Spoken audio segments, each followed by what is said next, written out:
Can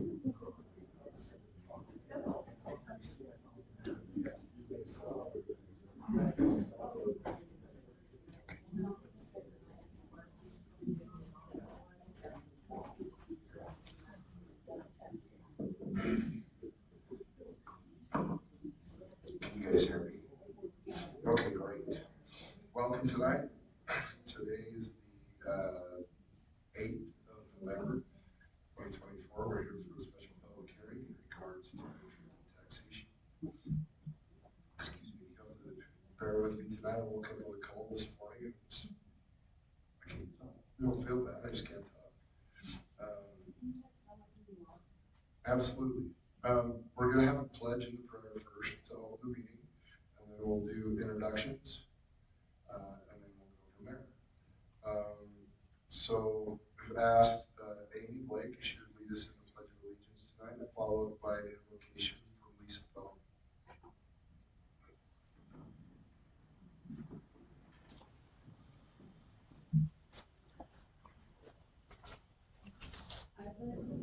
To the flag of the United States of America and to the republic for which it stands, one nation, under God, indivisible, with liberty and justice for all.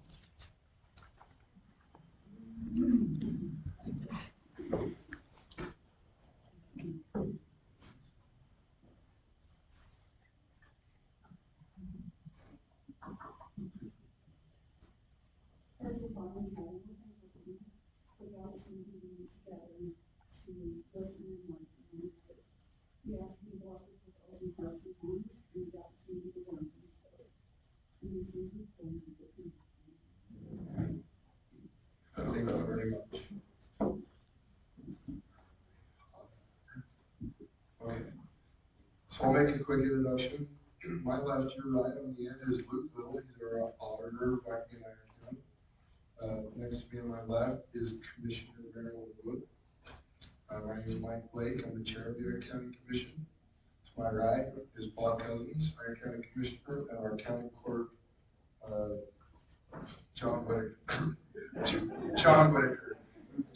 I didn't know if I was going to be able to get it out or not. I'm like, come on, boys. Okay.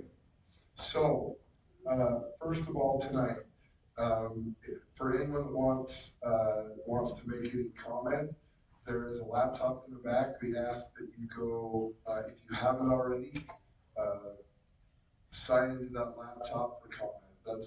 We're going to pull from that list to hear public comment tonight, so that we're a little bit more organized. And that's just back there by the back door. I'm going to start out tonight basically by reading basically just a statement that we are required to read by law. It will hopefully explain a few things, has some details in it. Following that, we'll open the mic for some public comment. I'll kind of explain the rules to that when we get to that point, and then we will answer questions. Tonight, we're not taking any action on this. This is simply a public hearing. We'll finish up the process, and this will be an action item on the regular November 25th regular commission meeting. So, number one, Iron County is intending to increase the general fund property tax rate. The dollar amount of the increase per year, per year will be $1.2 million. The purpose of the proposed increase is due to the growing community and the need to enhance and expand essential services that support the safety, well-being, and quality of life for all residents. First, with our population steadily increasing, there is a greater demand for public service, including law enforcement and legal services. Second, inflation has significantly impacted operational costs across the board, from personnel to equipment and insurance. The last time Iron County did a tax increase in the general fund was in 2003. In order to maintain and improve the quality of services we provide is necessary to adjust this funding source. The approximate percentage of increase on the Iron County General Fund tax rate is estimated to be 19.5%. This is only on the county portion of property taxes. In relation to property taxes as a whole, this is about a 2% increase. The tax on a personal residence valued at $418,000, which is the county average, that's the median house price in Iron County, would increase by $35.60 per year, or $2.97 per month. So, we'll open for public comment. Okay, first on the list is Michael Clark. Come on down. I want to make sure everybody can hear. How dare you? How dare you try again with the general fund? When it failed last time, what did you do? You went sideways and used sales tax. Now we have truth in taxation, public hearing, held tonight, holiday weekend, Friday night, 6 p.m. in an hour. Was that on purpose? Was trying to sneak things by the county residents? Your last attempt, how dare you, because your last attempt to raise taxes resulted in a negative impact on our school board election. And you did it again this time. Right before the bond was come up to vote, what happened? You got the mail out about truth in taxation, again, general fund being raised. I think you're trying to sabotage the school board, the students of Iron County, because we traded the educational interests of our students in schools for not only prison, but now for increase. You say the excuse is you haven't had a general increase in 20 some odd years. Well, I've been retired for more than 10. I don't get an increase at all. I can't even ask for one. And with the inflation, as you mentioned it as part of the cost, I have to make adjustments in my own spending. So my question to you is, when are you going to start living within your means in this county and in all government? We're overtaxed, overburdened, and you guys are overspending. Thank you.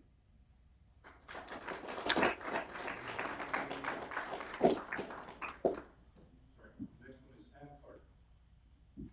Okay, my husband basically said what I was going to say. I thought it was very interesting that at 6 o'clock on a Friday night during the dinner hour that we would be having this meeting. And I think it was because the last time we had a taxation meeting, this room was packed. And now, of course, I think it's a sneaky way to get less people to complain. Now, here's my point. I looked back, I said $5.39, what was it, $2.97 per month. And I thought, okay, that's not too bad for most people, but it's on top of the hamburger cost, and on top of the water cost. The city did increase water. And so when you put all that on, you just have it. And Mike's right, the school bond failed. And you know what, we got the jail shut down our throats. Nobody wanted, I call it prison because it really is a prison. Nobody wanted the prison to become the business of Cedar City. And we got that shut down our throats, and now our kids are going to be in dragon trailers and everything else because the school bond failed again. Because of people, it's just a piling on that they can't take anymore. But what I'm really disappointed in is that this meeting was held on Friday night at 6 o'clock, and you know, and I know, I've been sitting around city council too long to know that this is already passing. But these poor people come here to speak, and you know what? It's been passed, it's already decided. And so I just want you to think about this. When you go home at night, and you have enough food, and you have enough tea, like I said about the jail, they get it. And I know this is a big shingle, but it all comes together, see? And they're gonna have heat, and they're gonna have air, and they're gonna have TV, and they're gonna have cable, and they're gonna have all the food they need, but now people here in this city do not. So I just want you to really think about that. But the truth is, I know it's already passed, I know it's already done, but I just shame on you. You should all feel really bad about this because you stopped it last time, then we got the sales tax increases, only been like 6 months, and then we're back to this. I'm gonna ask everybody to hold their applause, both on either side. Oh, listen to me, this is, I forgot to. All right, so, next, but I told you that I would read, that I'd lay out the ground rules, and I forgot. Each speaker is limited to 2 minutes. Please don't repeat what others have said. Please hold your applause on both sides until the end of public comments.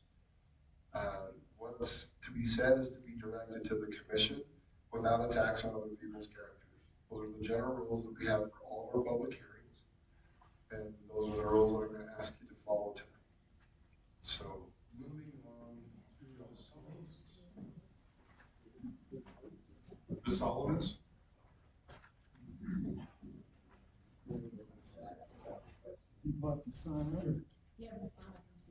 yes, and we're gonna, so you can ask, are we gonna hold the questions or just answer? We'll, no, we'll do our best to answer questions. I'm gonna still kind of hold you to kind of limit this. Yeah. No, we'll, because sometimes we write down questions and hold them until the end and answer them, but we'll do our best to answer questions as we go. Yes. Also, as many of our natural talk people, it's supposed to be nothing. I saw in my life, we just bought this year, so we're into this property and stuff like that. But I guess one of my questions was, you mentioned you're just trying to keep up with the price and things like that. I'm just curious, what is the goal of the commission? Do you try and like save money and build up money, or you just try to break even? That's just, I just don't know.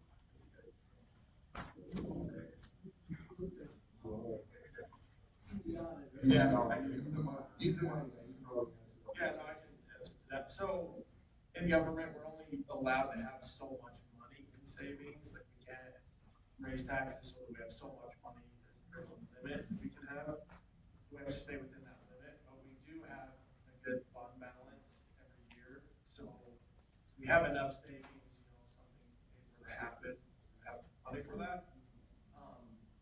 But yeah, we try to about break even every year. We'll have an increase in revenue depending on sales tax and other things that come in. But we try to stay within that range and not go too high above or too low. Pretty close, yeah. Some years we'll use some of our savings, and some years we'll add to that savings. We also have a capital projects fund where we put money aside for big projects that come up. So say one of the buildings needs to be remodeled, then we'll have some money for that set aside. I guess I agree with you that you mentioned that, like, with the inflation and everything going up, I understand that with a lot of companies, you buy a lot of materials, you price all that goes up. And just around households, that does hurt a lot. I do see, I know this is just a county thing, but we have had just an election come up, and to me, like it or not, whether the president is, does kind of affect my wallet, it just seems like. So I kind of feel like, maybe wait a year or two, kind of see how things are going, might be an option. Thank you.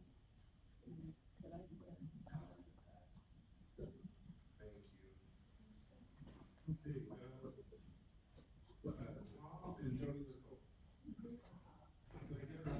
Is it French? Okay.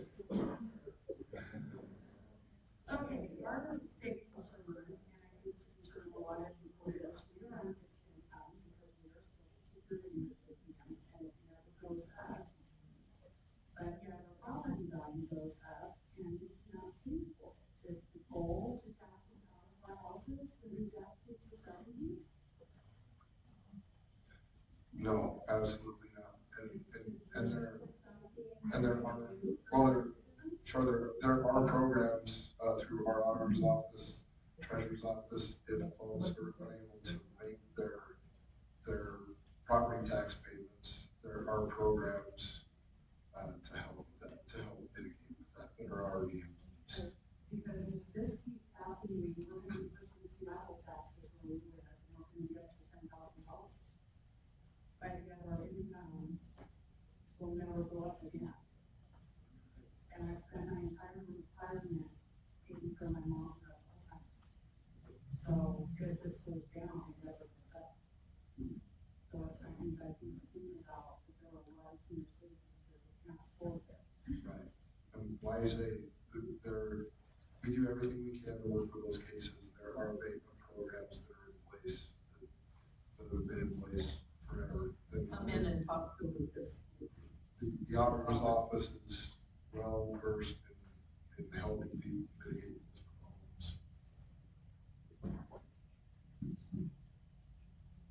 So, right now, on top of the bond qualifying, we're also dealing with my 93-year-old father, and we've been helping pay his property taxes for years and years.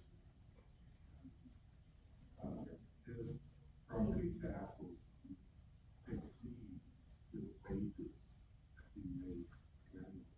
And I lost this security. My brother is helping at the moment now, he's helping for many years, and he's going on 30 years retired. And I was taking income, and his needs, everything else that run out. So he's got money. We see that possibly happening to a lot of people who have to get into their thinking and are no longer making any additional money.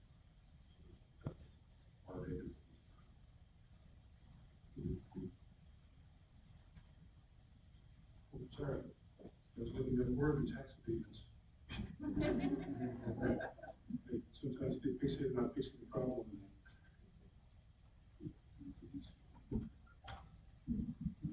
Sorry.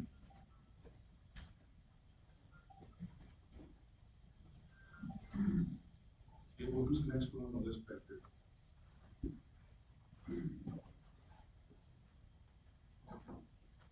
You guys remember me? Famously called you commissars. Remember that? Because ever since I got up here and spoke out against the jail, I've been hassled by your code enforcement and pulled over an excessive amount of times. Woo! I tell you what, I don't like your rules, man, because you guys forget about the Constitution. People have a right to say what they want to say. It doesn't fall in line and kissing your butts like I know you want, like you used to. Dave, I'm gonna ask you to sit down. This doesn't have anything to do with the I issue. have a First Amendment right to say what the You hell I do want have to a say. First Amendment right. We also, this is a public meeting. You're under the Constitution, sir. Dave, No.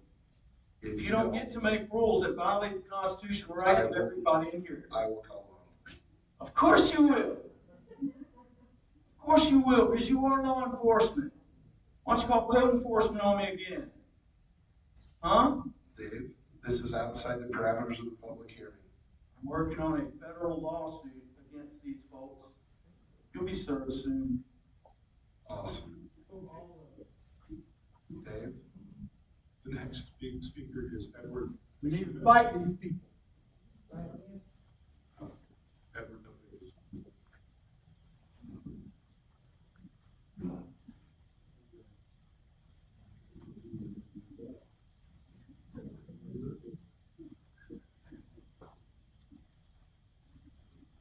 Good evening, my name is Ted Stevens.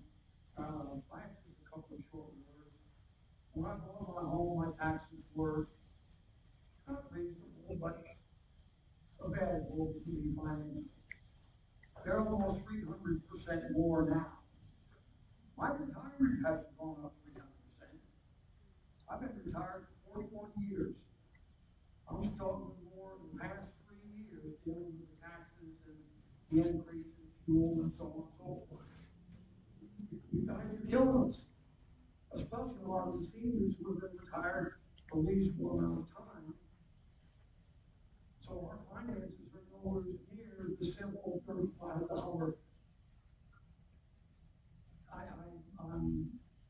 confused. I spent a lot of years in the military, serving this country, and all of a sudden, the county I lived in is stabbing me in the back. And it hurts like a dickens. Thank you for your time.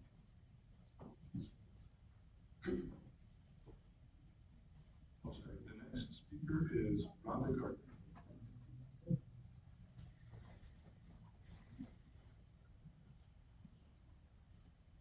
You. The question that I don't understand is that you've indicated that you need this because of inflation and also the growth in the city. But that's all built into the system of you getting a percentage. Because if you have a percentage rate, then, like I was looking at my own property tax, I went back to my records, and when I built the house on the property, the tax tripled. So that just indicates now that you got 3 times as much because there's another resident here. And then inflation, you automatically get an inflationary increase because property values keep going up. And I just looked at that from the time I built the house, which, the first year it was assessed was 2015, and my taxes have gone up, a little over $50, but 30% in that time. So explain to me why you need additional increases when the inflation and the growth is already built into that. This is a little bit complicated, but can I take the first stab at it, or you can clean up my mess? So the way that, so first of all, Iron County collects the taxes, but our portion of property tax is about 10%. The rest goes to the school districts, your city, municipalities, water conservancy. So the way that it works is Iron County is allotted a certain amount of money through taxes. So as property values go up, tax rates actually decrease. So even though the property value and everything else goes up, the amount that the county takes in is the same. So the property value.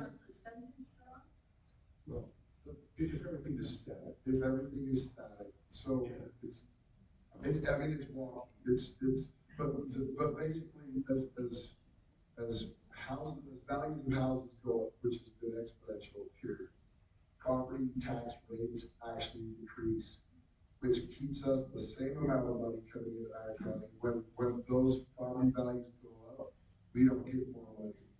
The only money that we get that comes in is on new growth. And just for instance, our revenue increase in new growth this year is about $200,000.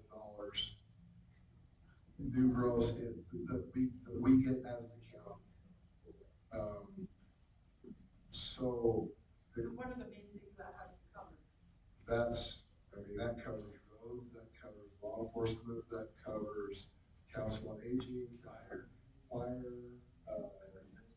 everything. So, that new growth, we get that $200,000, to just put that in perspective, that would only hire 1.5 police officers. That wouldn't buy a new piece of equipment or what's that? They are paying more. It's just. I don't understand that, because this notice talks about the rate increase, but you're saying the rate changes everything. Goes down, right? So I actually have, at the end of this, I figured there would be questions on this. I actually have a few slides to go through after this to show the history of the tax rate, and then what happens when values change and how that affects taxes. So I have that all. I'll explain that. Okay, the next speaker is Mrs. English.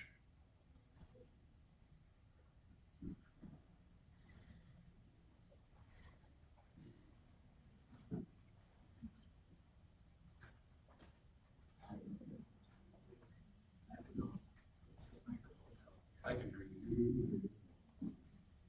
My question is, with all the infrastructure, you guys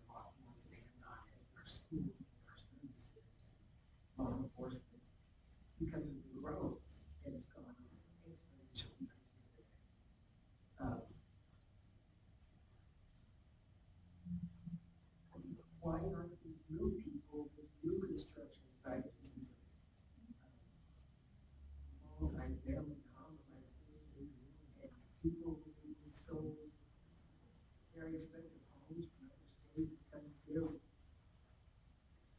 Why aren't they just charged up front a higher portion, you know, to cover what they want and the renovations that are increasing the needs for this community, and I think they should have a larger,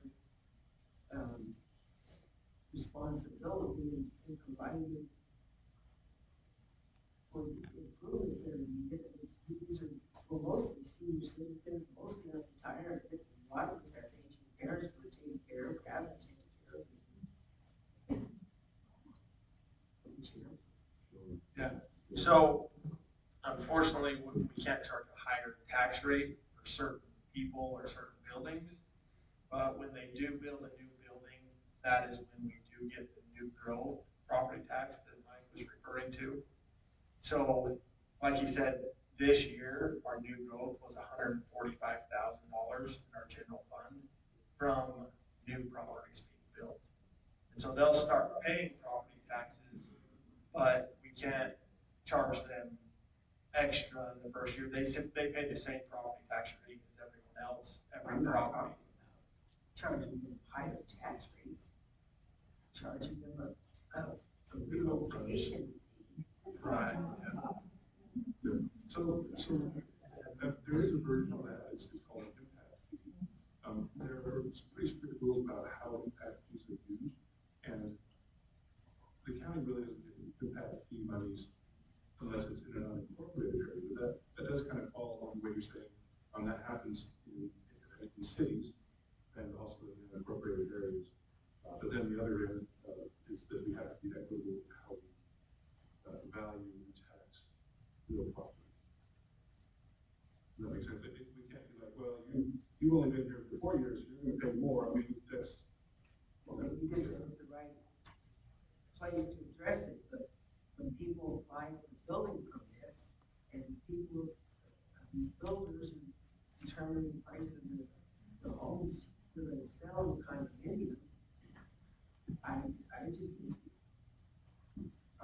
elected officials should figure out a way where people who are relocating here are responsible for contributing to the services that need to be added for their community. And they sure, yeah, and if I can, so you bring up a good point with building permits. So we do have building permit fees. I mean, there are we can't charge an initial like moving in tax, but there are building permit fees,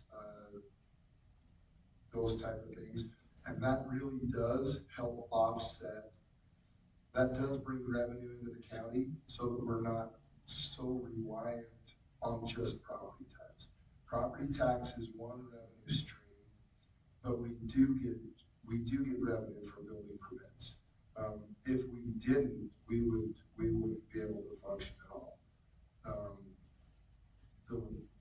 There are so many different funds, and there's certain parameters on different funds of where that money can be spent.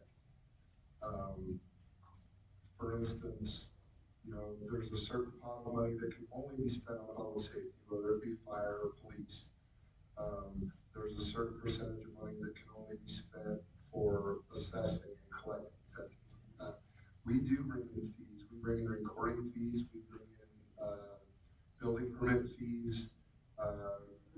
Without those things, we wouldn't be able to function. So the increase to property tax is specific, and I'll tell you where that money's going to go. Specifically, it's going to go so that we can give our employees, that we can continue to pay our employees and continue to offer them health insurance. That's where this increase is going. The increase is solely going.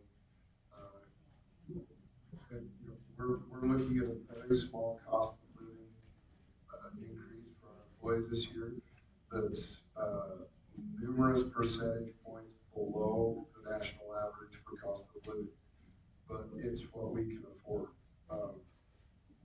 our employees are citizens as well, and without them, the county doesn't run, and if we don't pay them a living wage, then we're in trouble. And that's my point I'm trying to make, is that the cost of living in Cedar City is much lower than it is in California, Oregon, Washington, all these other, large states and communities. If people have a lot of money and they want to relocate here, and it's increasing the cost of living for people who already live here, is there not some way we can require them to contribute? I mean, Legally, we can't do that. if a builder has 50 condominiums, and now you have 400 more people, you gotta do something. They're paying the same property tax. They're adding exponentially to the demand upon the services and infrastructure here. And that, you know, that was some kind of controlled growth, and, yeah, there's gotta be some kind of equitable way to take care of the people who are part of this community. My family land ownership goes back to 1971, and, you know, value of the property bought only started increasing recently and exponentially. So that's all my 2 minutes, I don't think. Go, thank you. Ethan Cahill.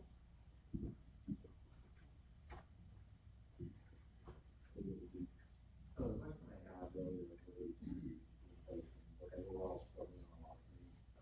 Inflation across the board is up 20+% over the last 4 years.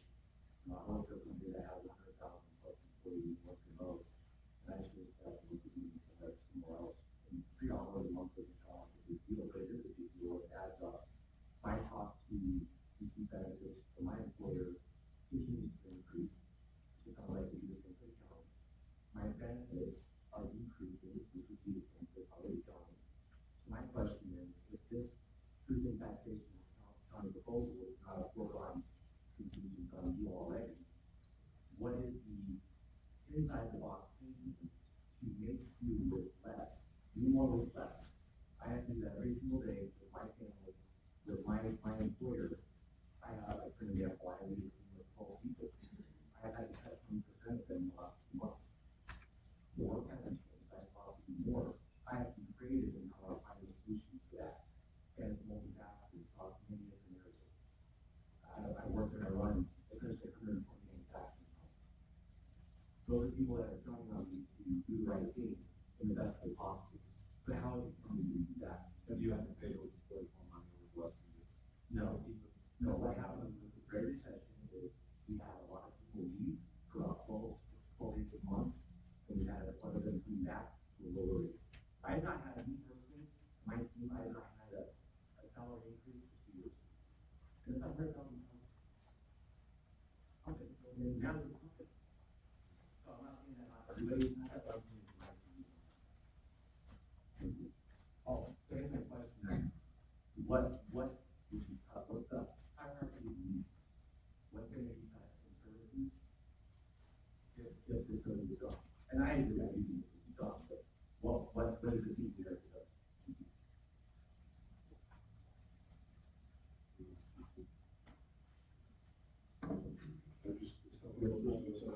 No, I just, you know what, I've been in the commission coming up on 8 years. We've never discussed a property tax increase, honestly, until last year. We've cut and scrimped for the, 2003, it's been 21 years since there was an increase to this fund. The only reason we're here tonight is because we're over a barrel and there is no more to cut. With the growth of the county, with our responsibility as government to provide services, we're stretched. There is nowhere else to cut.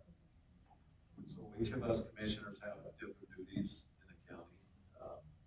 We take on different departments, my job, but just for instance, one of my assignments is the public defenders in our county, those that can't afford an attorney if they get arrested. We provide legal counsel to them.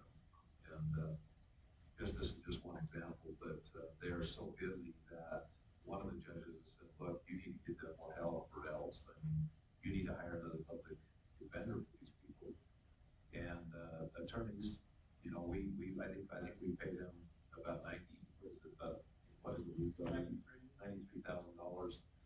a year. They're allowed to, you know, do some side work too to augment that because their attorneys may have a lot of debt.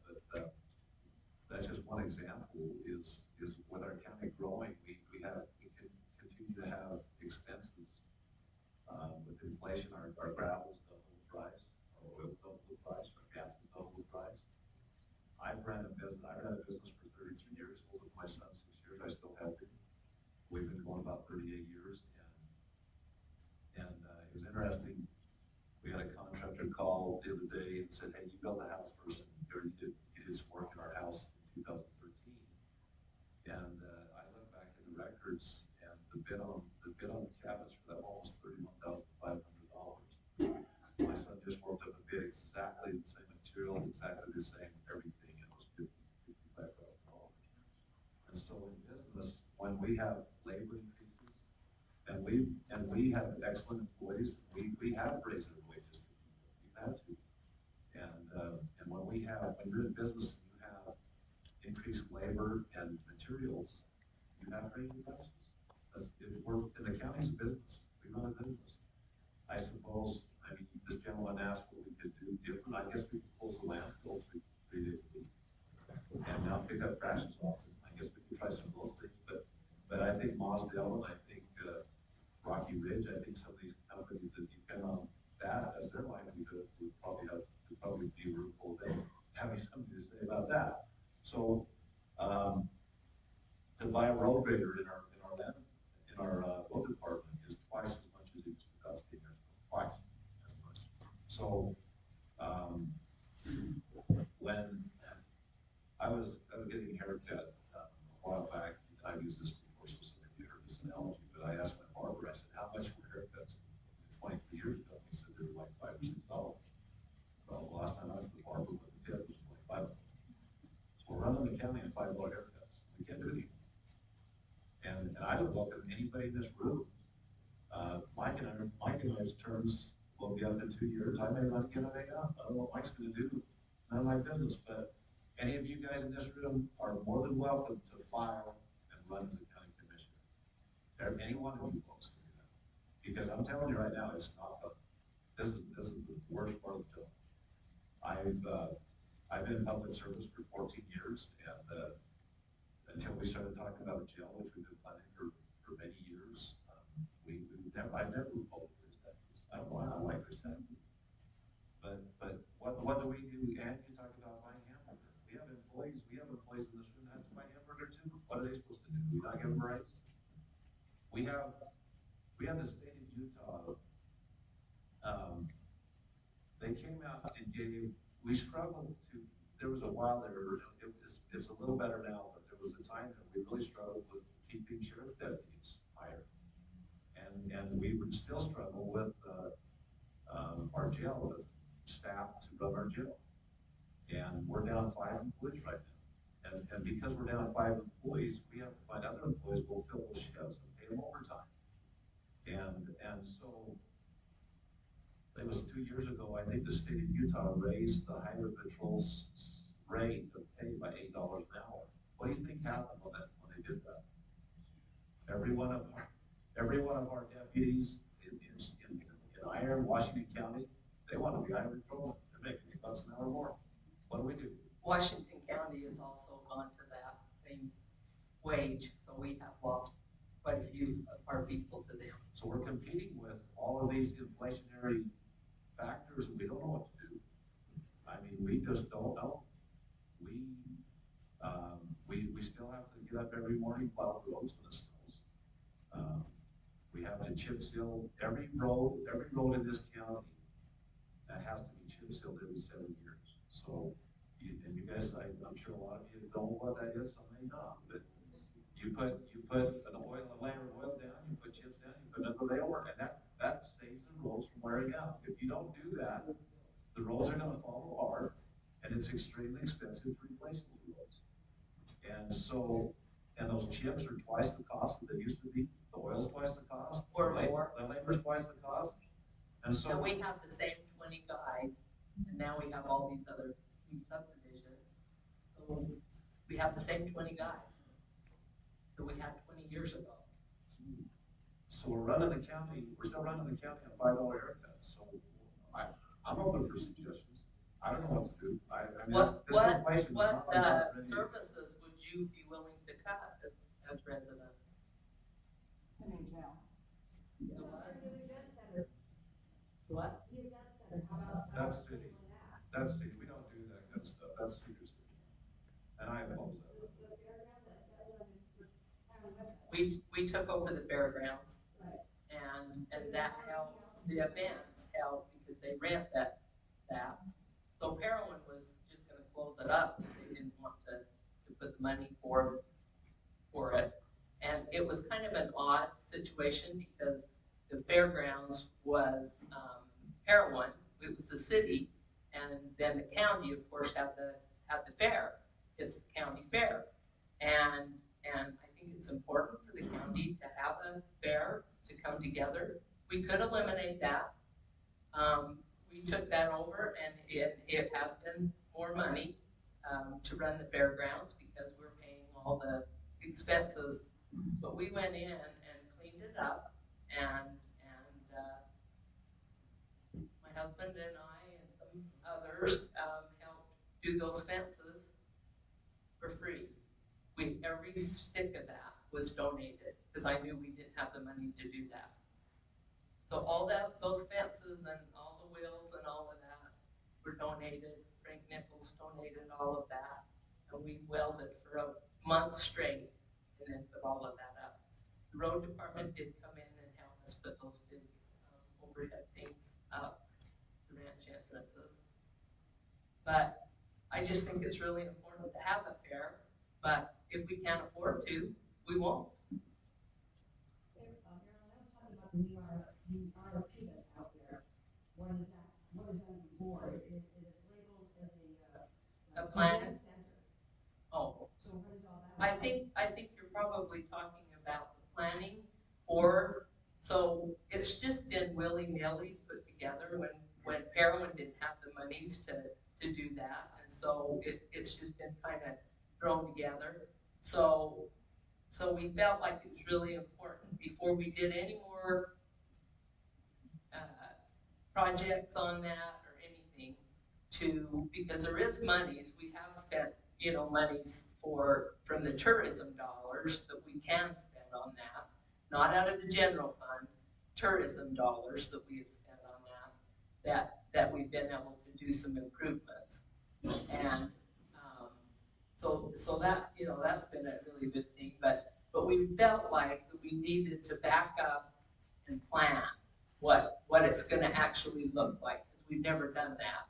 And so the county is gonna put out an RFP to be able to plan a master plan on the fairgrounds, what it will look like, not in the next few years, unless we have a big boom, which I would love that, but it's been really a fun project to work on that. But like I said, we've never used the general, funds on that. A couple other things that I'd like to mention. I was elected 6 years ago, and I've been in construction all my life. And we did get some COVID money from a lot of different counties and municipalities got money. Our senior center was, because of a lot of growth in our county, was really overcrowded. It was about 5,000 feet. And I was able to get with a local contractor. We did an RFP, put it out to bid. A local contractor awarded that work, and we doubled the size of our senior center for the seniors to go and associate one with another.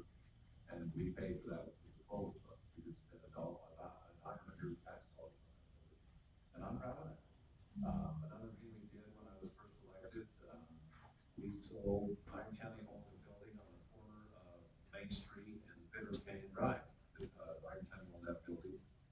not sure why we owned it, I'm not sure when they bought it, I think it used to be the old Iron County building, I think it used to be. Bought it for nickels, but anyway, we sold that building, we desperately needed more room for our road crews, for their shop, to work on their equipment. When they have to go down in the middle of the night, and their trucks are cold, and got ice on the windshields, and the batteries are dead, and they have to come by your snow, it's nice to have a facility where they can park those trucks inside, where they're not so freezing cold. And so we built a new road shed building, and we built that building for about $875,000. If you built that same building today, it'd be about $3 million because of inflation. And that was about 6 years ago. And that's helped our road department tremendously. Marilyn mentioned that we have 20 workers in the road department to do the work in the county, and we really should have 30. We really should have the amount of roads we have to maintain. And so those are just some examples of things we've done. We have been frugal. You know, I grew up running heavy equipment whenever I can. One of my assignments is over flooding in the county. We've had some years we've had these monsoons come through that are horrendous, and some years we haven't. But I think it was 2019, we had a really bad one. God decided to dump 6 inches of rain on Cedar Breaks and 6 inches of Erie Creek in the same 24-hour period. And I'm sure a lot of you remember that.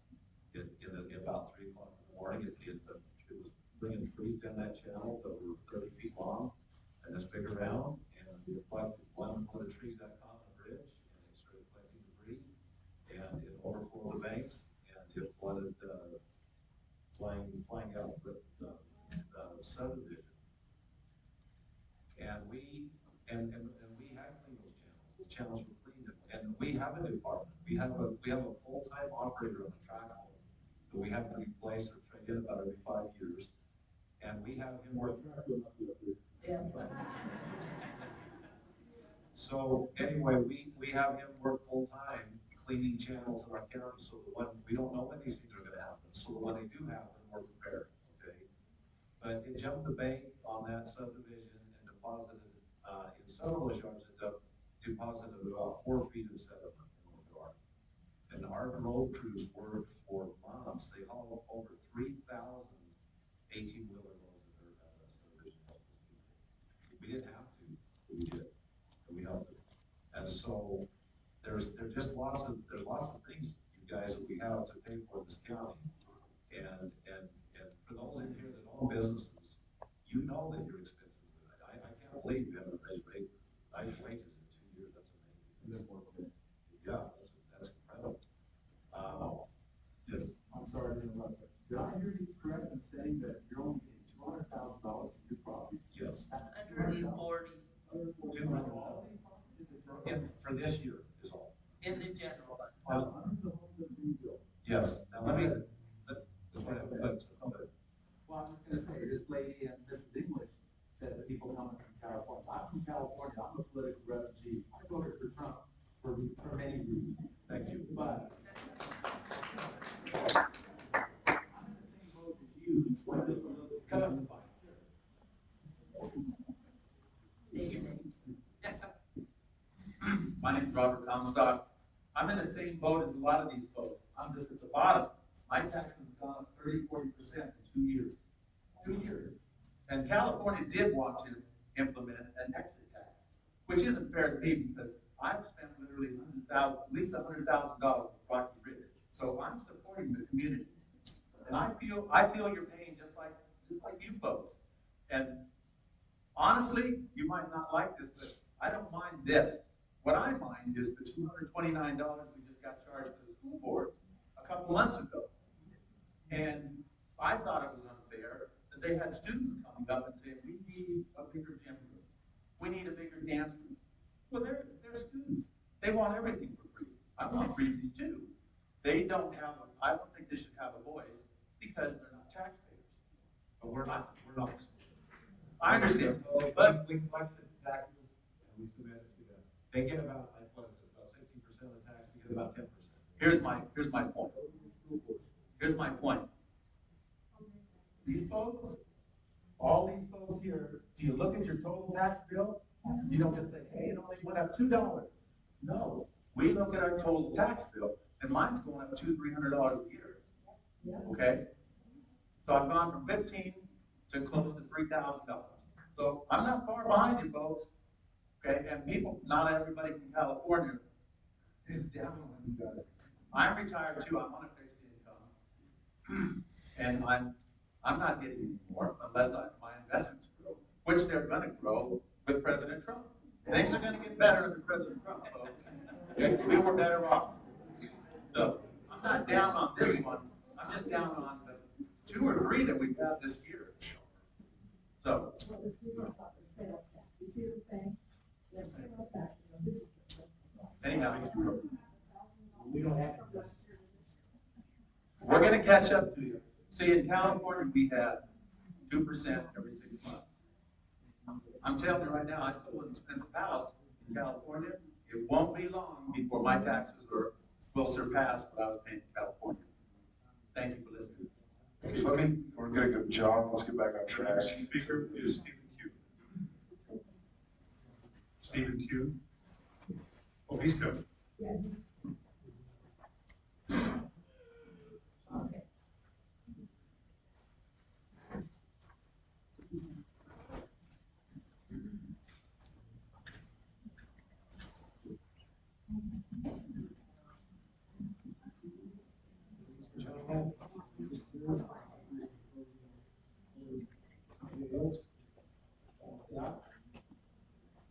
I'm seeing constant basis of. You can raise it.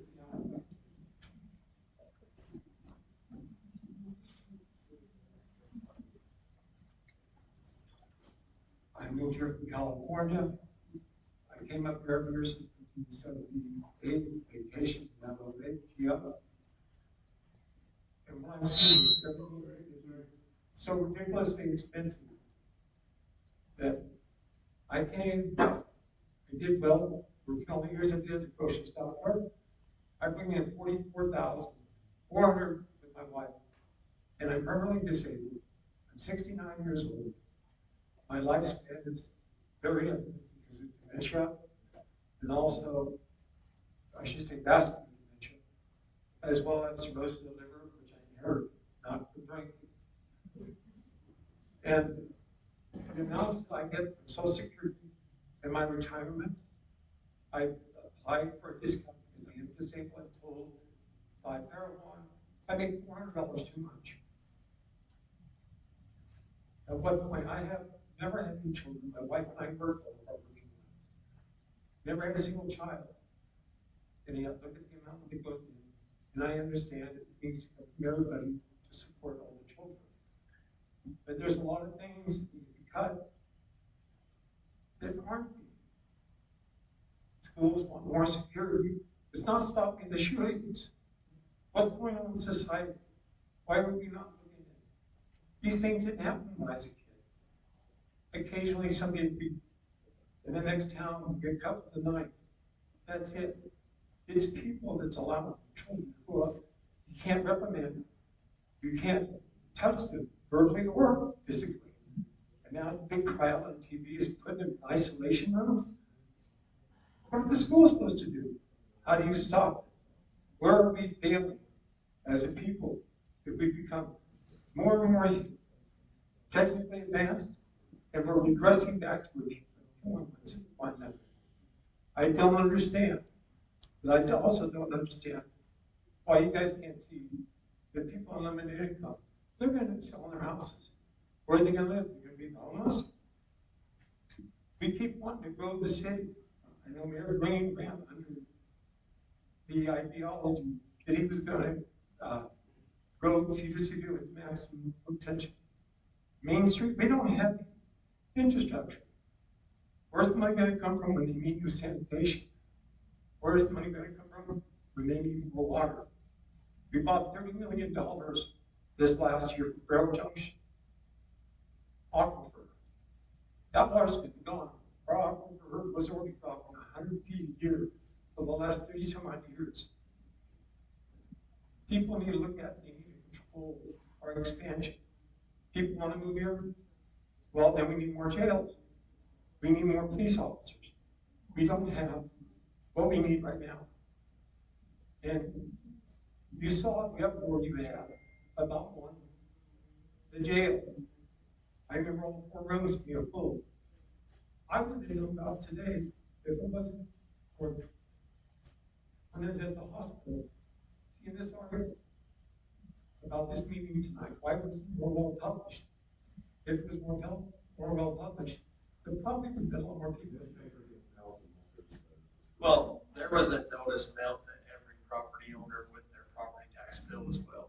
Like I think someone had a yellow paper when they brought up, yes, right there. That was mailed with all property tax bills. Okay.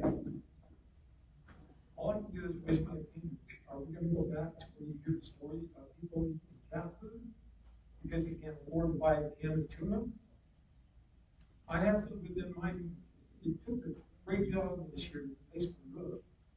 $14,900. I have medical expenses, co-payments, dozens of them. I can't apply for the because I think $400 too much. Where am I supposed to turn? I have to look at my means. I can't just ask somebody else to give me. I'm frozen. COLA, you guys are asking, I think it was for 19% increase, wasn't it? 110%. Okay, that's 2%. Understood. And the schools are getting just a massive amount. I understand. It's going to be tough. But we're failing as a species. You keep hearing about shootings. Why are we not teaching children? You can't spank a child. You can't verbally reprimand them. That's what we're failing.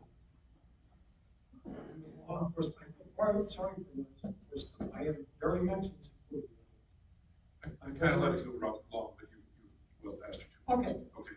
Thank you very much, and thank you for your time. Thank you, sir. Okay, and then finally, My, come to the microphone, please. The school got 61% of my taxes, my property tax. The school gets 61%. Okay, my wife works for the school. She's a school teacher for 25 years in California. Our schools, I'm sorry, they're pathetic. Most of the kids are 3rd grade reading level. I'm talking about high school. And there is no discipline. They have, what do they have? Coaches. My wife has been taught self-defense. Self-defense. Not if, but when a student abuses her or attacks her. I'm sorry. Schools are failing here in America. Thank you. Mike King. I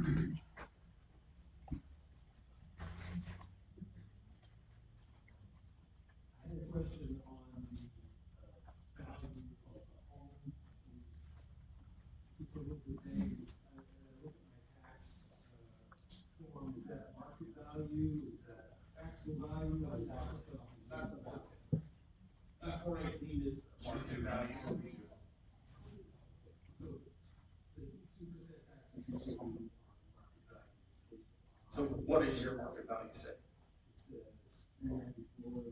Okay, so your tax increase will be less than what that is. Because that's on a $418,000 home. So if your home is valued at less than that, less than what that is. I just wanted to back up something you said. I'm a retired police sergeant from Las Vegas Metro, and the last few years of my career was at our background investigation section, where we do background investigation on new hires. And sadly, we poached a tremendous amount of officers from Utah. We know.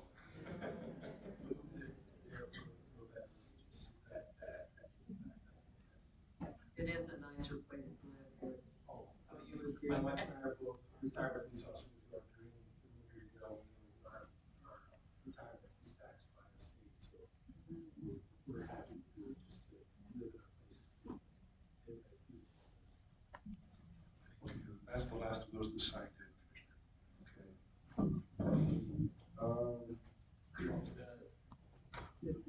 I'll answer some questions. There are a couple questions on property values going up and things. I prepared a few slides to explain that. Hopefully that helps. Dave, could you run that slideshow? Because that, I mean, everyone knows home values have nearly doubled probably the last 4 or 5 years. And so everyone thinks or assumes, oh, my value's going way up. I'm paying way more taxes. Where's the money going? A lot of people ask that. So if you could go to the next slide. This shows the Iron County, so the general fund tax rate over the last 20 years, so back to 2003. So every year the tax rate will change depending on if values go up or down. If values go up, the tax rate goes down. So if you look at the start, which was 2003, the tax rate was coming down and values were going up. Well, when 2008 hit, and the crash happened, home values went down, right? So that increase you can see is right after 2008. You can see the tax rate going back up because values were going down. So, and then it continued. That makes absolutely no sense to my brain. Oh, I got some more slides. So, yeah. So the last few years, you can see the tax rate's been going down, down, down. I mean, we're probably at record low tax rates right now because we're at record high values. Clarify that that's Iron County portion, 10%. Yeah, this is. Yep. So if there was a tax increase, then the very last dot, like you say this year with the tax increase, then it would be a little bit higher than what it is. So go to the next slide. Well, I don't understand that, because I went back to my taxes and looked at the actual portion, those 3 things that you said make up Yes. the fund. Yes. And that went up 30% between 2015 and last year. The rate. My actual tax. The dollars. went to those Oh, the dollar amounts. Okay. Not the tax rate. Right. So Okay. the dollar amount is going up. Okay. I don't know what all that. This will explain that too. So yeah, the tax rate is going down. So The struggle is it feels just a little bit like voodoo, but it's like proportional and then there's reverse proportional things. So Mrs. O, we'll get there. yeah. This one, but it is, yeah. Okay, so this is the first of 3 slides. So we'll say this is year 1. In year 1, we have 3 homes in this town. So one's valued at 100,000, one 110,000, and one 120,000. So the total value is 330,000. And this town needs $1,000 to operate. Okay. So to figure the tax rate, you take the $1,000 that they need divided by the total value in that town of 330,000. So the rate is 0.3%. So each home, you take the 100,000 on the first home times by the tax rate of 0.3. That house is going to pay $303. The next home is going to pay $333, $363 because it's valued at $120,000. And that makes up the total $1,000 that goes to the city. Okay, now let's go to the next slide. Let's go to year 2. In year 2, let's say every home went up by 5%, 5% increase. Look at the tax rate. It went down from 0.3 to 0.29. So every home is still paying the same amount of taxes. Same $1,000. This town still gets $1,000. Okay, now let's go to year 3. Okay, this year, values go up again. First 2 homes go up by 5%. The third home goes up by 10%. So the tax rate dropped from 0.29 to 0.27. Now the first 2 homes, they're paying less money than they were the first 2 years. And the third home is paying more money because it went up by 10%, but the average increase in that town was about a 7% value increase. So since the first 2 homes went up by less than the average increase, now they're paying less than they did the year before. The town's still getting the same $1,000. They're just getting more from this home and less from those homes. Okay, so remember that. Any questions right now?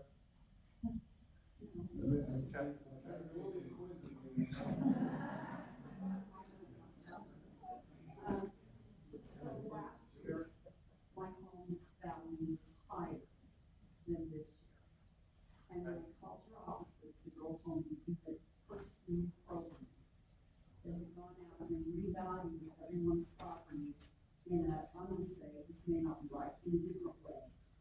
the previous, parameters than the previous software. Okay. So that would be the assessor's office. They're the ones that value all the homes or businesses in the county. Okay. So that change in value, say your home was worth 300,000 3 years ago, now it's worth 400,000. That varies on the market. So they would change that value, the assessor's office, based on that. If we're appreciating every year, was there an error and did I overpay last year? Was I overvalued? So I am not sure what your value was, but you could check that with the assessor's office. Okay. So, I mean, your value will change. If we're appreciating and the value of my home changed, and both homes due to the parameters of the program they were using, was I then because I overvalued last year, or did I actually appreciate? So on your home, I mean, it's, everyone can contest their value. We send out a notice in July saying your value is 300,000 this year. If you think that's too high, you can appeal it. We hire a third-party hearing officer that will come in and look at your home, your evidence of why you think it's too high, and then they can lower that value. So that's what you would have had to do. Yes, but I didn't have that until I got to work this year. Okay. And she told me to say change the way you were valuing homes. So I can speak to that just a little. Like before I was the clerk, I worked in the recorder's office, which works with the assessor's office. The assessor's office has the responsibility to value each property every year. We're up about 55,000 parcels. I don't know how many structures. When I was there, it was 41,000. But there are, like, when you have your neighbors sell their homes, those get entered into the MLS, the values get set, and then what mass appraising is different. Like when you appraise a house, you figure out what that house is worth, right? How many kitchens, how many whatever. And but then in mass appraising, you have tax like valuation areas. So like if you live up by the Cedar City Temple, your value's been going way up, right? But if you live kind of where I live, it hasn't. Not quite in Dogtown, but my grandpa was born in Dogtown. But those areas, they move, and so there's not enough manpower to appraise every property every year. And Commissioner Cousins is right. It happens about every 5 years that they revalue each property. But then your property resides in a taxation area, and so they fluctuate. And so that might have been part of it. And then the explanation, I know that they did kind of change their approach this year. They've spoken about that in commission meeting. They're not here to defend themselves. That's why I can talk about general principles, broad strokes. But anyway, so there are taxation areas. So I have a question. Their valuation areas. They'll build you $1 million homes across the street from us on 5 acre parcels. Yeah. Then am I going to be a $2 million property that I can afford? So that's an interesting challenge because, yeah, so the answer is maybe. You know? No. Well, I know. Well, you know, Commissioner Cousins says something that I think is astute. And that is, you know, you want to move here and then close the door behind you. And we've been seeing this go for a long time. I remember seeing it in high school. And so, you know, my parents bought their home and it was $41,000. I bought my first home and it was $85,000. And then I sold it to my tenant and it paid off both of our houses. I mean, it's just silly. It's like funny money at some point. But that inflation, like, we have to respect property rights, which means people can come in if there's money coming from somewhere else, and they can build it up, and we are affected by the increases in values. Yeah, watch your value really close when you get the notice. The short answer is yes. You know, I mean, you want to make sure that you are valued correctly, and if you feel like you're not, then there is that process, the Board of Equalization. This lady's had to do it. Yeah, can we stay on point and get through the Yeah, rest yes. of this presentation without any more sidetracks? Fair. Yeah. Okay. So yeah, you can see how the change in value, the town is getting the same $1,000, but it shifts house to house. So every year, the tax rate will change, and the amount you pay to the town is going to change. depending on what your home does versus everyone else's home. Next slide, Jim. Okay, so looking at properties in Iron County, we have all of the homes and commercial businesses that are assessed by the Iron County Assessor's Office. There are also properties like utility companies, the railroad, mines, sand and gravel pits that are assessed by the state, the airlines. So they also all pay property taxes. What's happened over the last couple of years is their values haven't really changed or they've gone down, where our home values have gone way up. So it's kind of hard to see, but looking at the second graph, and this came directly from the state, showing Iron County, the blue portion is residential properties, and the orange portion is personal properties, which is assessed by the local assessor's office. So the gray and the yellow portions at the top are what are assessed by the state. So in 2014, there's a 12% and a 3% between utility companies and natural resources. So 15%, they were paying 15% of the total taxes in Iron County. Now to 2024, they're only paying 6% of the total taxes in Iron County. So what that's causing is a tax shift. So there's not more money coming in from taxes, it's just that their values aren't going up like home values. So homeowners are paying more in taxes, and these businesses that used to pay 12, 15% of the total taxes, they're only paying 6% now. So we're paying a lot more, they're paying a lot less. And I thought that a little bit. Yeah. So they essentially assess companies like the railroad, Dominion Energy, Rocky Mountain Power, Union Pacific, all these companies that the state assesses. We don't assess the values, they do. I don't know how to say this nice, but they figured out that they can hire a lot of attorneys and pay them a lot of money, lobbyists, and they can try to get their values down. And we have one attorney that we hired in the county. We pay him hundreds of thousands of dollars to fight these big corporations to try to keep their values where they should be. But it's a constant battle, and we're losing that battle because it's a tax shift from like Luke's saying, that where they used to pay a lot of tax, now they're not. What's it us? Yeah. So the resident doesn't change.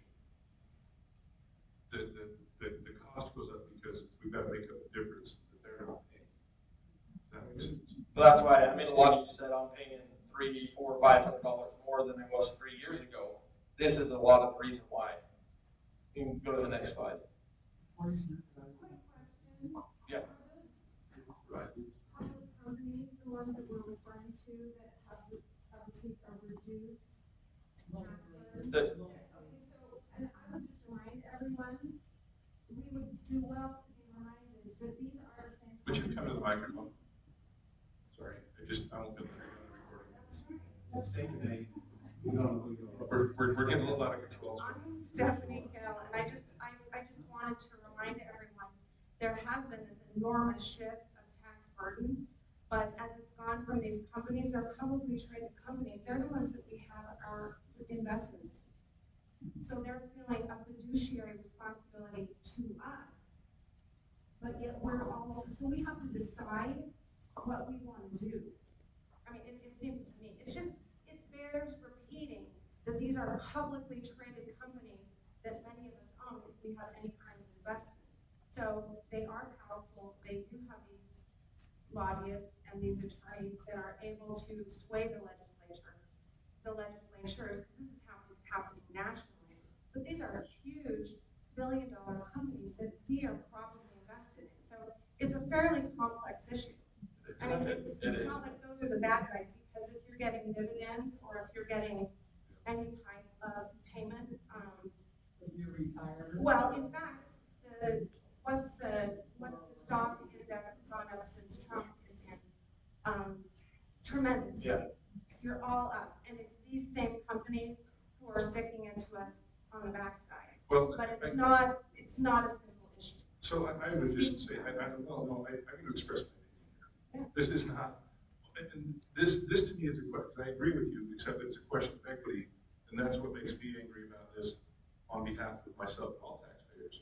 In that we have a smaller voice, so I would encourage us to reach out to our state legislators, you know, Senator Vickers, you know, Representative Schiff, Representative Albrecht, and let them know, because what's happening is they're getting, you know, pressure from lobbyists that are hired by Union Pacific or, you know, Rocky Mountain Power or SkyWest Airlines, these big companies that, and we don't, it bothers me that we have less of a voice.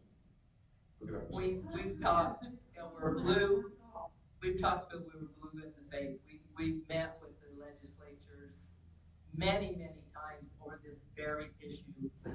And it's difficult for them too, because they, you know, they have lobbyists that, you know, take those values down. And it's not good for the residents by any means. But we have tried, haven't we? We've had meeting after meeting with our legislature.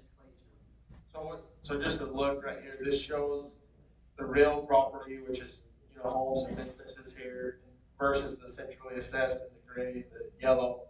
You go back to, say, just 2014, we'll go all the way back.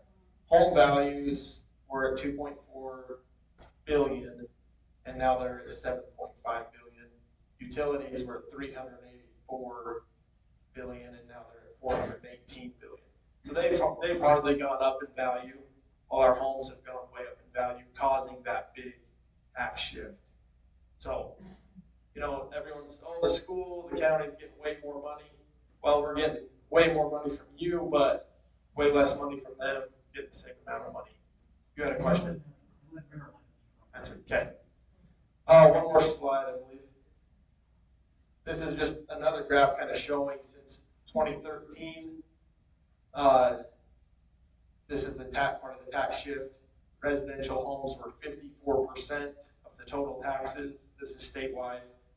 And now, and this was in 2022, they were paying 67% of the total taxes. So showing that shift a little more clearly. We can go back one slide. I don't know if John's head's in the way, but across the bottom. So in 2023, centrally assessed properties paid $1,670,000 less that year in taxes, just in that 1 year from the previous year. So that was made up by homeowners. Yeah. Any questions on that? I would just like to tell John, I got it.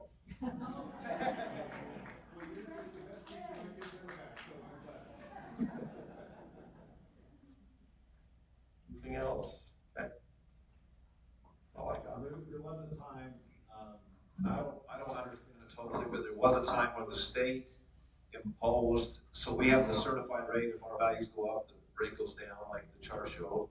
But there was a 5-year period, and you can correct me if I'm wrong, but there was a 5-year period where the state of Utah imposed I think it was a property tax of some kind. Was it for the school? I think it's the state assessing, collecting for the state school. And they assessed a certain rate, and they did not do the centrally assessed. It was fixed for 5 years. So, and I think in those 5 years, when our home values really went up, the state didn't do that. Lower the rate. And so that was part of the increase as well. So you look at the centrally assessed shift and that state, you know, shift, that's where a lot of, I think the rates went up, you know, but unfortunately. So they froze their tax rate. It was like froze for 5 years. So the tax rate stayed the same, but values are going way up. So the tax rate should have went down. So if we're paying the same rate as we did last year, but our values went way up, we're going to pay way more money. So the state had froze that rate for 5 years. This is a small portion of your taxes, but they did collect a lot more money from that. That ended like 2 years ago, I believe. So when we were going through the issues associated with the jail, I really hated, I'm just bearing my soul now, the idea of paying more taxes to do the jail. But I hated less the idea of the sales tax increase. And the reason I did is because everyone shares that burden. It bothers me that we have more people living in our county. We have people who own homes and people who don't own homes. And yet we are bearing the burden as homeowners and property owners and business owners for everyone. Is there no way to take part of this and allow everyone to bear the burden as opposed to just property owners? Well, with the jail funding, it turned out to be a sales tax increase of Right. 0.3%. But I know a gentleman right now that is, he drives from Vegas, he stops at Home Depot, he buys 2x6s, concrete, nails, cinder blocks, and he's building his cabin in King County, and he's paying for our jail. Okay? Yeah, it's much better that way. Right, So I'm just right. wondering, is there no way for us to allow people who are buying their stuff at Home Depot to help them? Oh, good point. And so we do collect some sales tax. There's a limit, like that rate can't be increased. We do receive some increase in funding for that every year. And that has allowed us not to do a tax increase for 20 years. Without the sales tax, we would have to do a tax increase every year for the last 20 years, you know. So that is helping, but with the inflation and our costs going up so much the last couple of years, it's been outpacing that. So. It's been, when we did the jail public hearing, it was brutal. But we knew that because we sat in meetings and gone through the jail and knew that our jail was full. And I wasn't comfortable about letting criminals go back out and have another crime. I don't know who, you know, if others are comfortable with that, but I never have been. During that public hearing, we had a lot of people from California say, oh, well, they increase ours just a little bit each year to keep up with inflation. Well, I know why the commissioners have not done that over the years. It's difficult. It's hard. That's why I didn't run again, to tell you the truth. When I get as old as I am, and you get yelled at that many times for roads or whatever else, it's hard. So, you know, the commissioners over the years, maybe they were afraid that they wouldn't get reelected. You know, and that may be the case if they raise taxes. I wasn't worried about that. I knew we needed a jail, and I know that we need to fiscally pay for what we need in our county. And if we get yelled at, that's fine.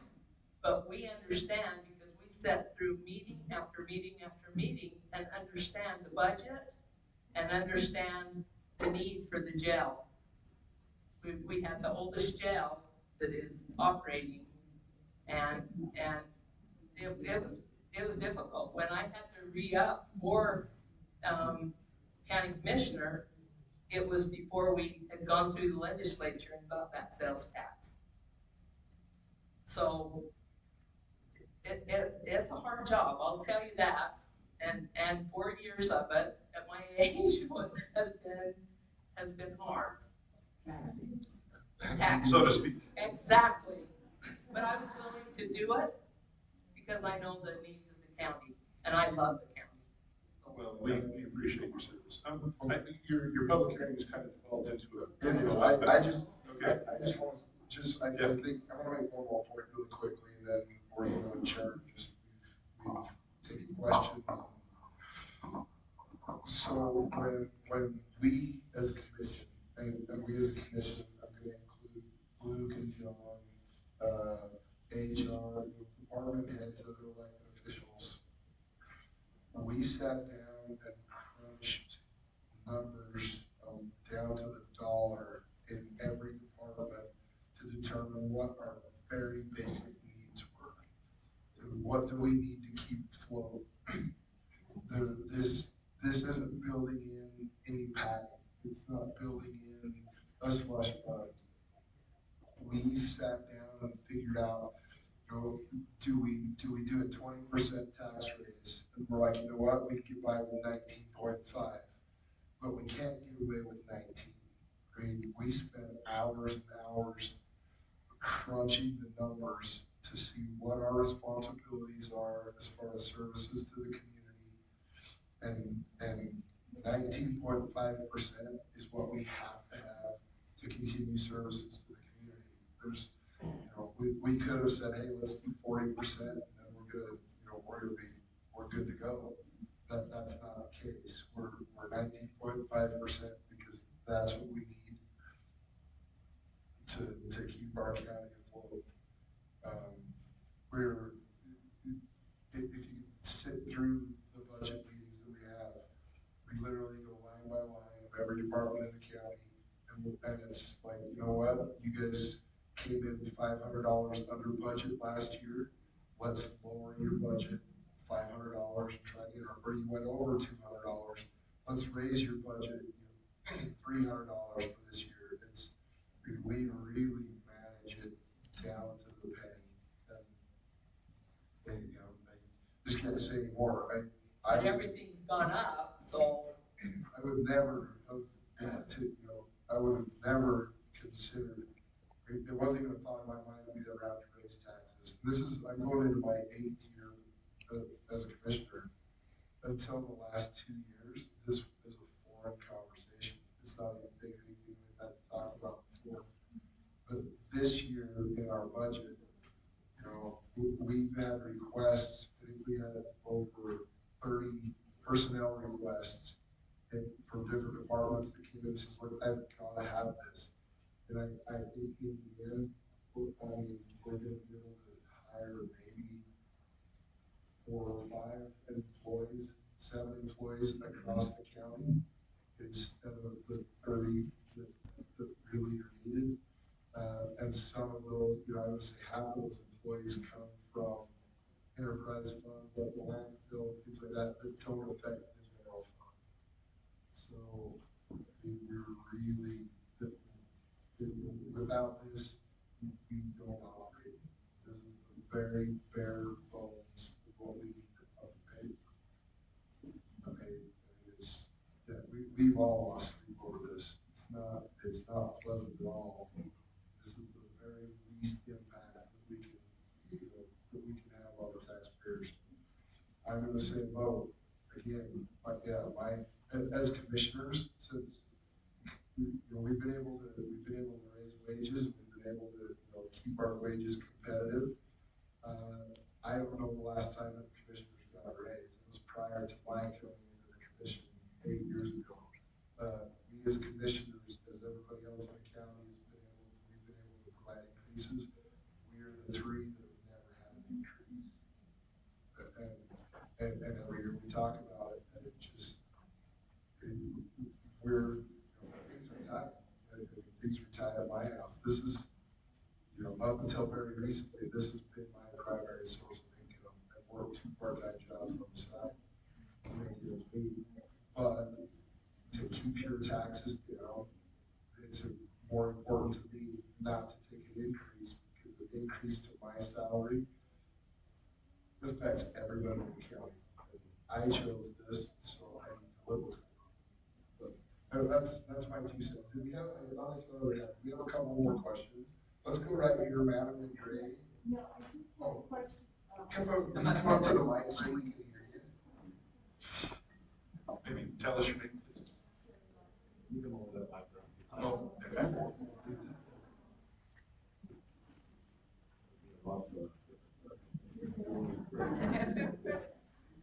This is probably a dumb question, but No, that's good.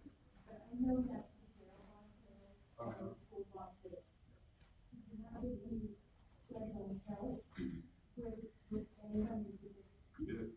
Did they say, your house is yours, not helping it? So remember, we had saved up money, but much of that money, not much, but some of that money was actually COVID money, that was federal money. That was the capital projects for that.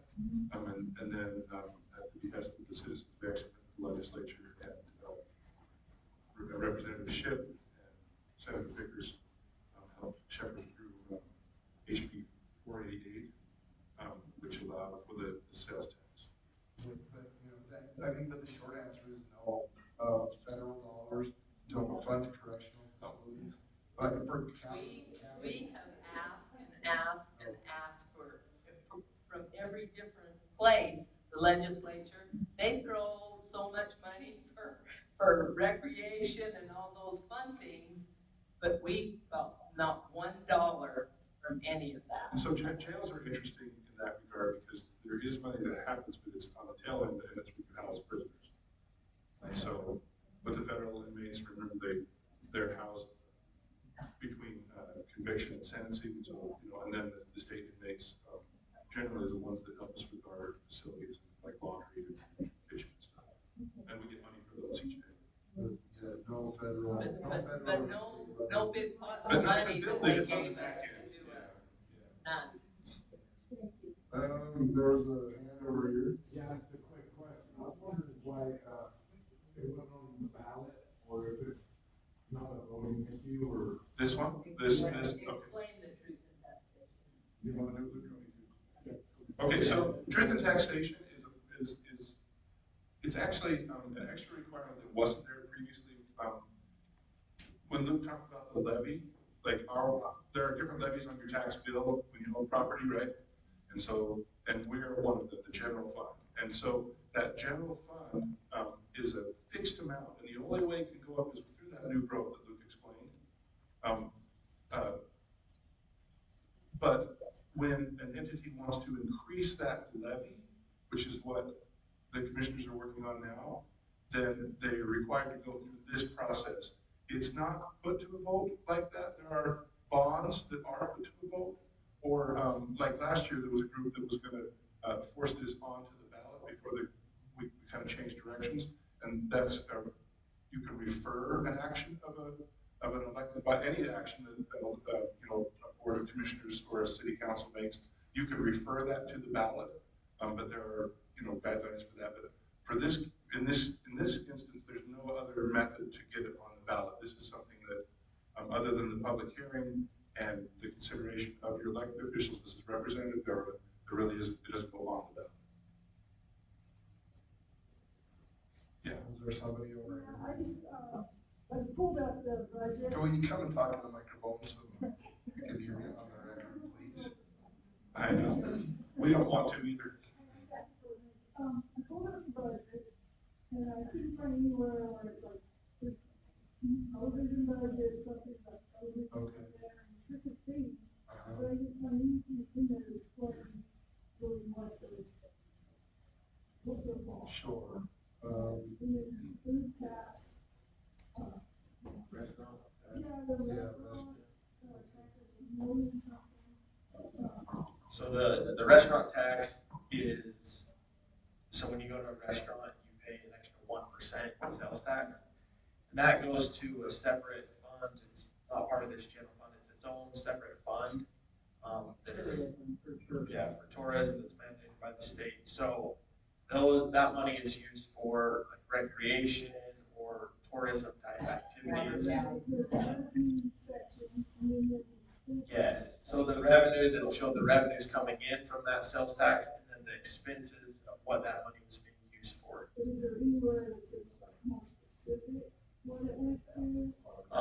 No, I mean, you can always request more information on the detail on that. We can get you that. And then television thing, so if any of you go by just the, what happens? An antenna. You go by antenna and you go on channels. We pay to provide that service.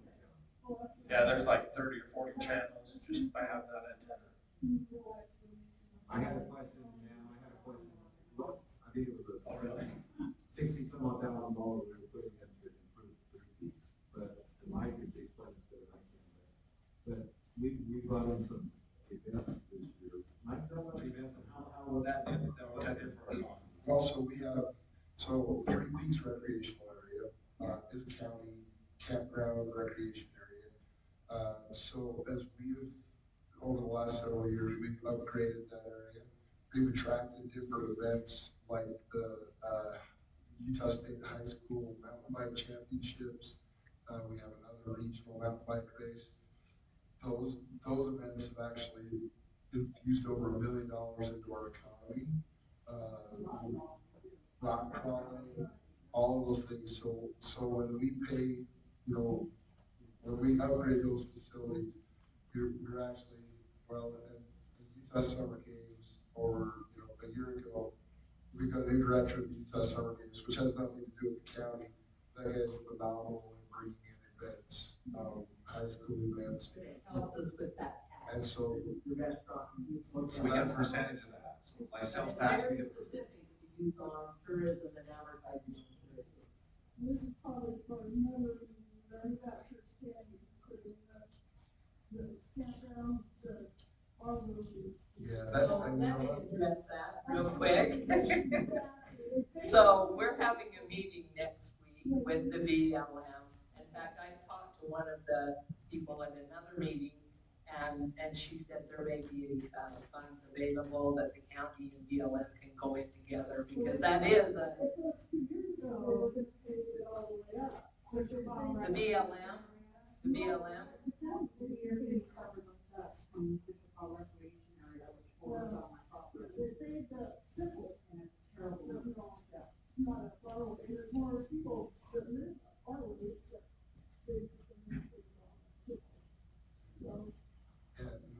We're looking at that, absolutely. And both of those recreation areas would be BLM, they're not county, but we understand that, yeah, we understand the impact on our roads because of, And people going 60 miles an hour up or 20 miles an hour. That's a BLM that made the yeah. I'm talking BLM. No, we're. But you could complain to them, absolutely. They have money for recreation stuff, but I would complain to them. Yes.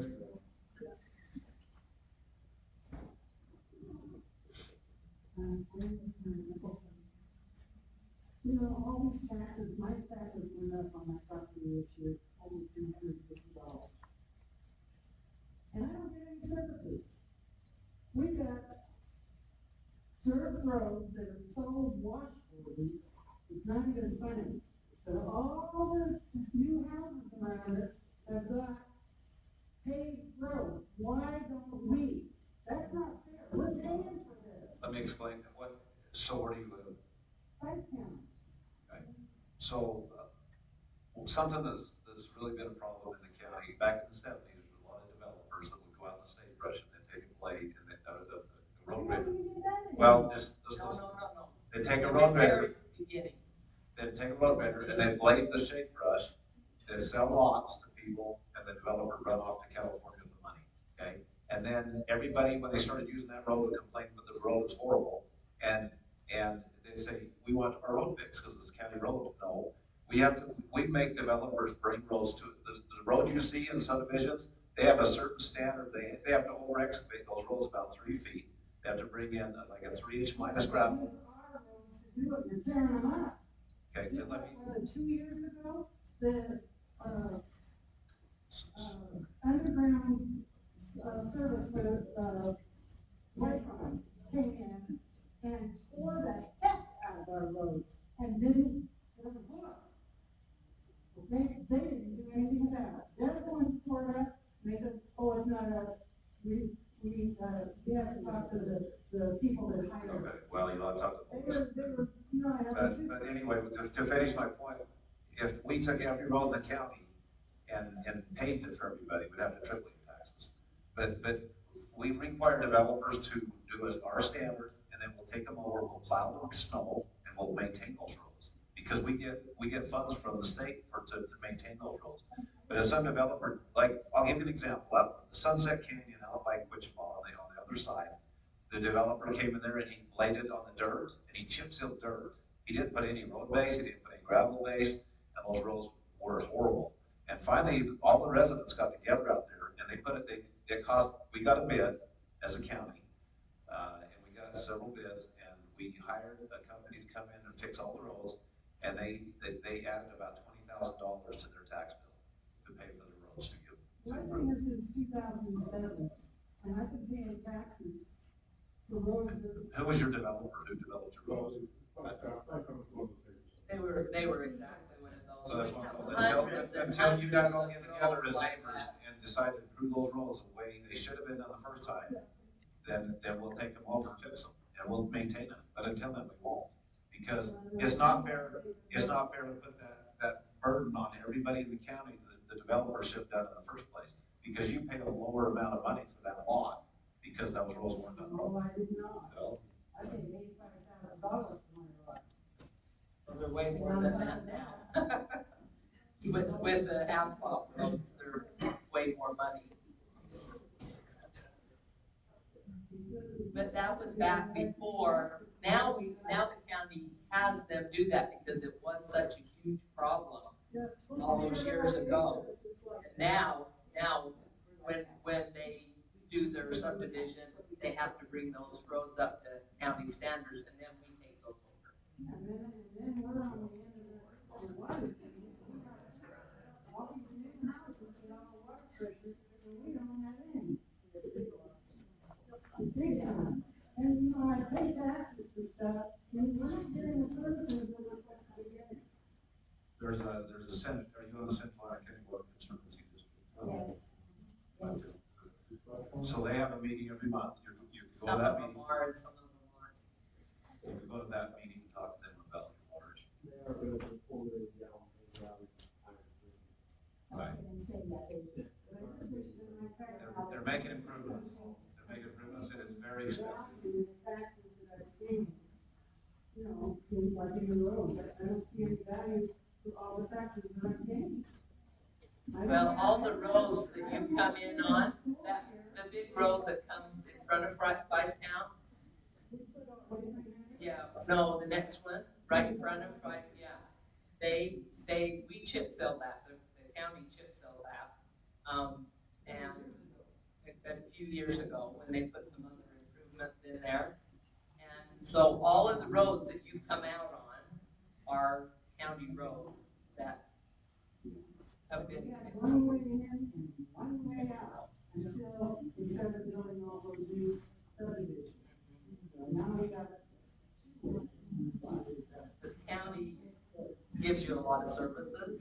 I mean, it doesn't probably feel like it because your road isn't very good, but we help pay for when you come in and use the swimming pool in here, or the other, your kids play baseball in here, the parks, if you come in. The library, we help pay for the library.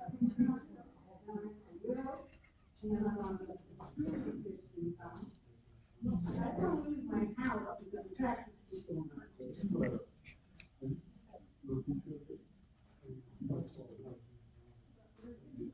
You absolutely should go to the county and see if you can work at it.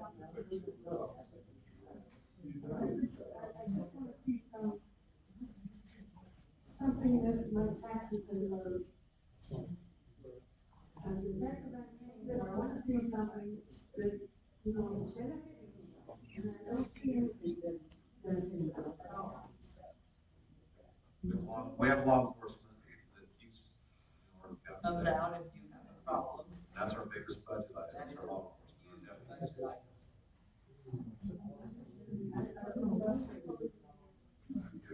item. Yes, sir. Come on up.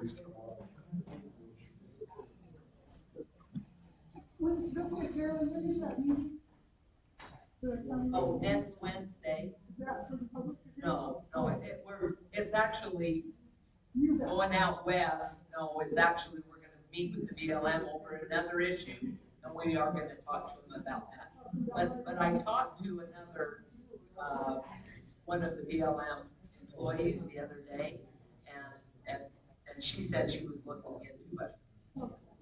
If they had money in a pot somewhere else that they could use for that. So. Okay, yep.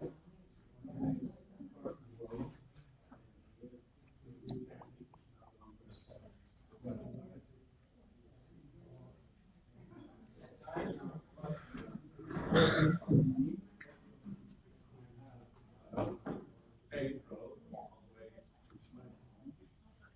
So I don't have all the dirt road that everybody else has. But still don't like the taxes. Nobody likes them. But I, for one, want to stand up and give each one of you commissioners a great big thank you for your services. Us people in the town.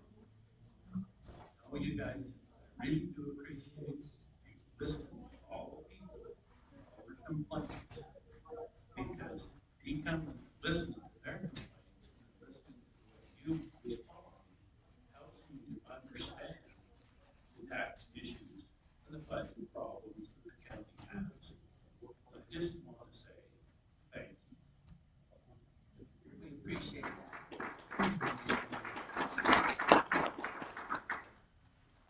Oh, let's get. We've got one more, this is one more. Oh, sorry.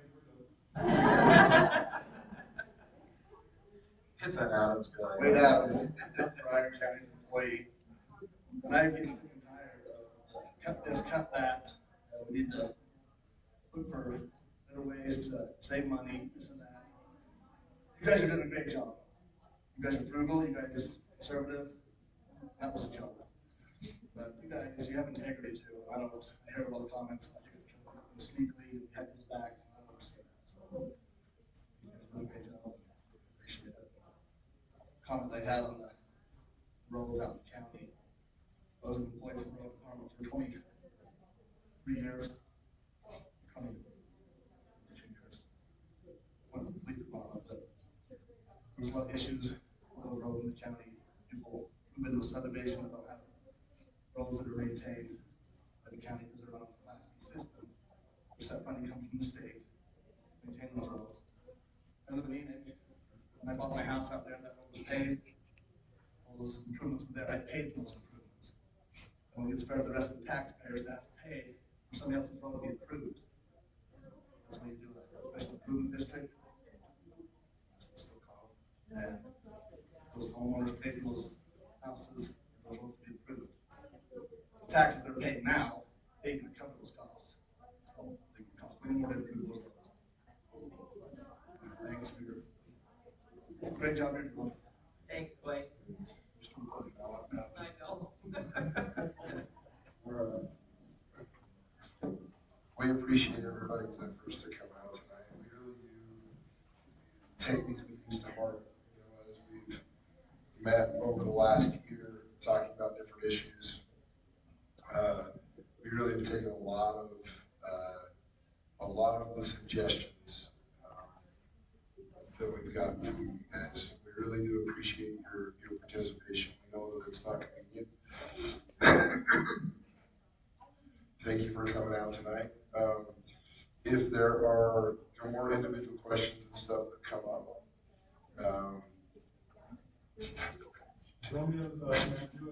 no, honestly, the clerk's office is kind of the clearinghouse for that. But those concerns, those questions and stuff that come in the clerk's office are disseminated to us, and we'll help answer. And we'll help answer those questions. Our cell phones are on the county website. I want to answer blind names. Yes, ma'am. The courthouse is by the liquor store. I know, there used to be hot toddies in my childhood. I think tonight's it might be a good time for that. No, but thank you very much for coming out. We appreciate it. You just want to announce that it's not going to be voted on tonight. Just the Did I mention that? location, send a time, date. Yeah, so again, the vote on this will be November 25th, 10 a.m. Gary. The people Yeah, on this. and if there are further comments, your neighbors, whatever, send them to the clerk's office, report that group that I kind of done that, or call it, and we'll make it on the relay those for the commissioners are going to make that decision on the regularly scheduled commission on November 25th. At the county courthouse. No. And another thing, these meetings are required to be in the evening after 6 o'clock, 6 o'clock or later. So that's state law, we have to do it in the evening, and it can't be during any other public meeting. So like Parowan has meetings on Thursday, Cedar, I think Wednesday, Enid has them Tuesdays. So we can't do this meeting during those meetings, and it has to be in the evening. So, I mean, Fridays or Monday nights, this is kind of our only option. Sometimes we're damned if we do, damned if we don't.